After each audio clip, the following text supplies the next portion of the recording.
بله تماشاوان هیجا هر لسر روشا حلبه اما بچن استانبوله لگل اندام هفیمانیان اجتماعی اپوزیسیون سوریه شلال گدو ماموسته دمات باش به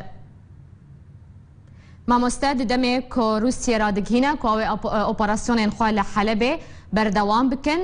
گروپین اپوزیسیون سوریه لترکیه به روسیه را دجوه او یک چاوات خوندن براسي أباكات خندن قديارك هجن روسيا ورجيم أو هجن يقلقل رجيم متحالف وكو هجن إيرانية وحزب الله وهمو هجن قل دردور رجيم كومبو قل دردور دنياي هاتنا أوان بيتر خياي قل لك تاخ لشارع حلب بدس خستنا ووضع خلقي سيفيل نهال حلب قلكي نباشه وهر وضع شكدارين اوبوزيسيون يجي روج بروج ديار نباشتر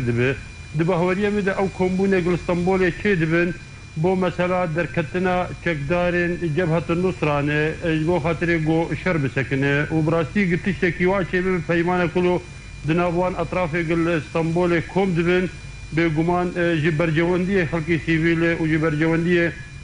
خلق حلب يعني اما ازوكو شخص بينم قلت تشتكي واد درس ببكي بب هو بيمانك امزبه بدنا برا روسا وشك دارين اوبوزيسيون ده او هنگاوكي باش حسب وهر دس كوتنك باش جيبو خلق حلب لانها ديار قلت تشتن هني يعني او كسي جو كوم دبن لقل روسا ولقل حكومتها تركيا لانقره يان لاسطنبول او انما يعني وقد بيجي سلطه والسر هفالاني والسر شكداري واق انها دور بيشكري نجي قبل رجيمي دا صلاتي وان نمايه او خلقي دور بيشكري او شكداري دور بيشكري لجنوب حلب او ديار انها برياره وابوي سربخوا جبر انما دعم جوارجي كسكي ديك وبرياره واهر ماي دستي واد بو ويك يعني اگر هو فيمان كيبه من اگر اتفاقيات كيبه من جدنا برا اطرافه كوم دبن انا قال تركيا ندورق او خلق لنا حلب اقل سرع بدي شردكن كواليسيون اوبوزيسيون او كبدارانا ممكن قوام بريارا نقد بكن يام بينك بو ويك روشا حلب انها كا دبهوريه مد قال لك خرابه ودقه وساعات بساعات وقد بي تطورات نقلكي مزن شي دبن باش با مستهون وكو هف بيماني نريناوه لسر پشتوانيا يبهجي جريجيما الصدر لديجي اوبوزيسيونا سوريا لحلب تشيه ديجي دسبيكا شورشيد ايما امزاننغو بيدي ويفكي همو تشكدارين بيدي او تيواندي وان هنا بالرجيم سوريا وهمو تشكي واو سلاحي واو امكاناتي واو هر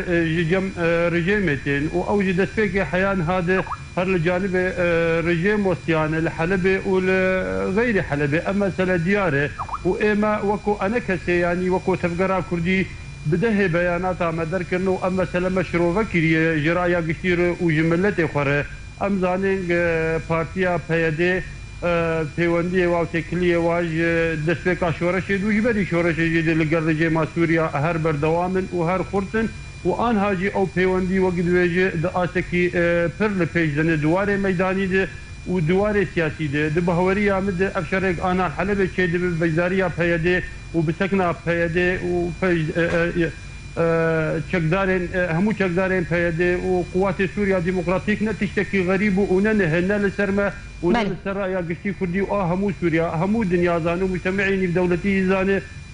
بارتيا بيدي بيوندي لقل رجيمي هنا وأول كي سبب وسدمك رئيسي بوجي قل جنيفا دوامين وآسيامين